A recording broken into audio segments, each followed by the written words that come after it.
कड़ाके की ठंड पड़ रही थी और सुबह के 7 बज रहे थे। घर की छोटी बेटी रचना की शादी अभी अभी हुई थी। दुल्हन को विदा कर दिया गया था और सारे रिश्तेदार जिसे जहाँ जगह मिली वहीं पर पसरकर पड़े हुए थे।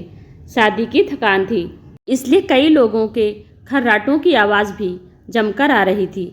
ऐसा लग रहा था कि खर्राटों का कंपटीशन हो रहा है, जबकि घर की बुजुर्ग और रिश्तेदार महिलाएं रजाई में दुबकी दुबकी ही चाय की चुस्कियों के साथ आपस में बतिया रही थी, जिन्हें कल रात तक ठंड नहीं लग रही थी और बन ठन कर इधर उधर घूम रही थी। वो सारी लड़कियां रजाई में घुसी हुई थी। कोई देखकर पहचान नहीं सकता था कि कल रात जो चमकते दमकते चेहरे थे वो ये ही लोग थे। और दूसरी तरफ घर की दोनों बहुएं करुणा और सावित्री दौड़ दौड़ कर फरमाइशें पूरी कर रही थी। किसी को चाय चाहिए था तो किसी को गर्म पानी। जो महाराज जी घर में काम के लिए रखा था वो तो 8 बजे तक आएगा। तब तक बहुओं की भाग भाग कर अच्छी खासी वर्जिश हो जाती। सबको चाय देने के बाद दोनों अभी रसोई में पहुंचकर चाय पीने बैठी ही थी कि पीछे पीछे सासू माँ शिमला जी भी कपकपाती हुई रसोई में आई और बोली, अरे तुम दोनों कहाँ चाय पीने बैठ गई? अभी तो कितना काम पड़ा है। अम्मा जी बहुत जोरों की ठंड है, हाथ पैर कपकपा रहे हैं, तो सोचा पहले चाय पी लेते हैं, थोड़ी गर्माहट ही मिलेगी। अरे तुम दोनों कहाँ गर्माहट के चक्कर में बैठी हो? अभी कुछ रिश्तेदार रवाना होना शुरू कर देंगे, उससे पहले उनके लिए शगुन के लिफाफे और मिठाई के डिब्बे तैयार कर दो। और हाँ, याद रखना कोई कमी ना होने पाए। 3 तरह के डिब्बे तैयार कर लेना, पिछली बार की तरह गलती मत करना। मुझे लोगों की बात सुनने की आदत नहीं। 3 तरह के डिब्बों की बात सुनकर छोटी बहू सावित्री ने हैरान होकर पूछा, 3 तरह के डिब्बे मतलब? तू चुप कर छोटी बहुरिया, कुछ पता तो है नहीं? बड़ी बहू से पूछ लेना, उसने तुम्हारी शादी में भी काम किया था तो उसको अच्छे से पता है, बस लापरवाही ना करे। कहकर शिमला जी रसोई से बाहर निकली और जाकर रजाई में दुबक कर बैठ गई। सावित्री ने अपनी जेठानी करुणा की तरफ देखा तो वो बोली, अभी काम करेंगे ना तो पता चल जाएगा, परेशान क्यों हो रही हो? चल पहले कोठी यार में चलते हैं, वहीं 3 तरह के डिब्बे रखे होंगे। करुणा के कहते ही उसके पीछे पीछे सावित्री भी चल दी। कोठी यार में पहुंचकर वहां का ताला खोला और अंदर जाकर दरवाज़ा लगा दिया। देखा तो वहां एक तरफ 3 तरह की साइज के कुछ मिठाई के डिब्बे खाली रखे हुए थे। करुणा ने सावित्री से कहा, अरे सावित्री, उधर दरी बिछा दे, तब तक मैं लड्डू की ट्रे और मठरी का बर्तन लेकर आती हूँ। जब तक सावित्री ने दरी बिछाई तब तक करुणा लड्डू और मठरी के बर्तन लेकर आई। सावित्री बड़े ही उत्साह के साथ करुणा के पास जाकर बैठ गई और बोली, जीजी मुझे भी बताओ कैसे क्या करना है? अरे बताती हूँ, फिक्र मत करो, पहले 2-3 डिब्बे पैक कर दूँ ताकि तुझे समझ भी आ जाए। सावित्री बड़ी गौर से करुणा को काम करते हुए देखने लगी। देखा तो करुणा ने तीनों साइज के 1-1 डिब्बे उठाए।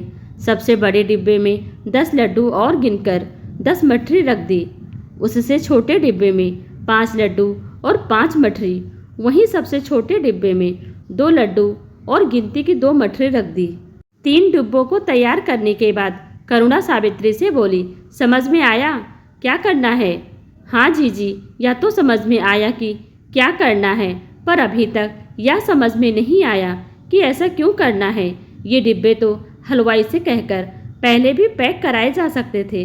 अरे मेरी भोली देवरानी, हलवाई से कराए जा सकते थे, पर थोड़ा सा पैसा बचाने के चक्कर में अम्मा जी कराती नहीं।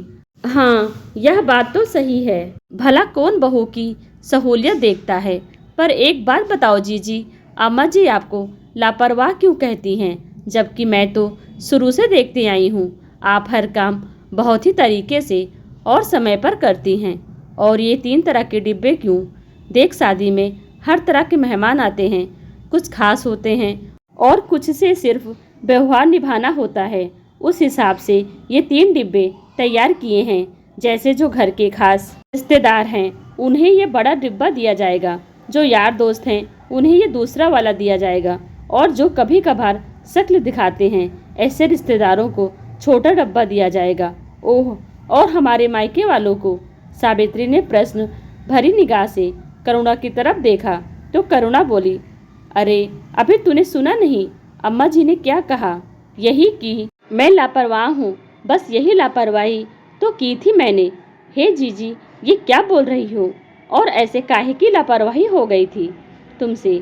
सावित्री ने मुंह पर हाथ रखते हुए हैरानी से कहा तो करुणा ने जवाब दिया, पता है, तेरी शादी के वक्त अम्मा जी ने मेरे मायके वालों को ये छोटा सा मिठाई का डिब्बा देने के लिए कहा था, पर मैंने नहीं दिया। मुझे तो वो मिठाई का डिब्बा देते शर्म सी आई, इसलिए मैंने अपनी मर्जी से एक बड़ा सा डिब्बा मिठाई का दे दिया। फिर जीजी, अम्मा जी नाराज नहीं हुई? नाराज? मुझसे 3-4 दिन तक बात नहीं की थी। मुझे और मेरे घर वालों को खूब कोसे जा रही थी। पता नहीं ये ससुराल वाले बहू के मायके से आता हुआ बहुत कुछ अच्छा लगता है, पर मिठाई का डिब्बा तक उन्हें देना इन लोगों को बहुत खलता है। उन 3-4 दिनों में अम्मा जी बहुत ही जीना दुश्वार किए हुए थी। आखिर जब मैंने माफ़ी मांगी तब जाकर शांत हुई थी। घर में किसी ने अम्मा जी को कुछ नहीं कहा। कौन क्या कहता? अम्मा जी किसी के सामने थोड़े ना कहती हैं, वो तो पीठ पीछे नोचती रहती हैं। सबके सामने अच्छी वाली बनी रहेंगी, लेकिन अकेले में 10 ताने सुनाती हैं। खैर छोड़ो इन सब बातों को, फटाफट मिठाई के डिब्बे पैक कर, नहीं तो अभी अम्मा जी चिल्लाते हुए आ जाएंगी। दोनों बहुओं ने मिलकर सभी मिठाई के डिब्बे तैयार कर दिए। अब धीरे धीरे सभी रिश्तेदारों को विदाई और मिठाई के डिब्बे अम्मा जी खुद अपने हाथों से देकर विदा कर रही थी, क्योंकि ठंड बहुत ज़्यादा थी और खुद तो पलंग पर बैठी बैठी विदाई दे रही थी, जबकि विदाई और मिठाई के डिब्बे देने के लिए सावित्री को खड़ा कर रखा था, क्योंकि बड़ी बहू पर से तो विश्वास उठ चुका था। अम्मा जी के मायके वालों के विदा होने के बाद करुणा के मायके से उसके दोनों छोटे भाई और भाभी विदा होने के लिए अम्मा जी से इजाज़त लेने आए, तो अम्मा जी ने सावित्री को छोटा मिठाई का डिब्बा देने के लिए इशारा किया। लेकिन क्या, सावित्री तो उस डिब्बे की जगह एक बड़ा सा थैला उठाकर ले आई। अम्मा जी ने देखा उस थैले में 4 बड़े मिठाई के डिब्बे, दोनों भाई और भाभी के विदाई के कपड़े रखे हुए थे। इससे पहले अम्मा जी कुछ कहती, सावित्री ने नारियल निकाला और उस पर 51 रुपए रखकर करुणा को पकड़ाते हुए बोली, लो जीजी, अपने भाइयों को तिलक करके विदा करो। आपको अपने ससुराल के रीत रिवाज पता नहीं है क्या? अम्मा जी के साथ रहकर भी आप कुछ सीखी नहीं? आपने देखा नहीं अम्मा जी ने कैसे अपने मायके वालों को विदा किया है? आखिर हमारे ससुराल वालों की भी इज्जत है। अम्मा जी गुस्से से सावित्री को घूरे जा रही थी, पर अभी तो और रिश्तेदार बैठे थे, उनके आगे वो कुछ कह ना पाई। करुणा अभी भी हैरानी से सावित्री की तरफ देख रही थी और सावित्री थी कि खुद की पीठ थपथपाते हुए बोले जा रही थी, अम्मा जी आप फिक्र ना करो, जीजी अपने रीत रिवाज भूल गई तो क्या, मैं अपने ससुराल की इज्जत संभाल के रखूंगी। मैं अपने ससुराल वालों की नाक किसी के सामने कटने नहीं दूंगी। और जीजी आप क्या देख रही हो, जल्दी करो, और भी काम है। इतने में ससुर जी भी बोले, अरे बड़ी बहू, अब जल्दी अपने भाई भाभी को विदा करो, उनकी भी ट्रेन का वक्त हो गया है।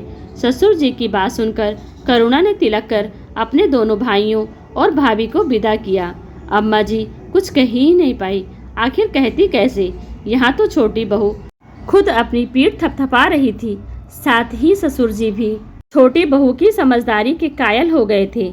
अम्मा जी के नाक पर गुस्सा 3-4 दिन तक जरूर रहा और मन ही मन कुढ़ी रही थी कि कहाँ छोटी बहू से काम करवा लिया, पर जब देखा कि छोटी बहू इतनी बेशर्म है कि सास को मनाने की कोशिश भी ना करे, तो अपने आप ही चुप हो गई।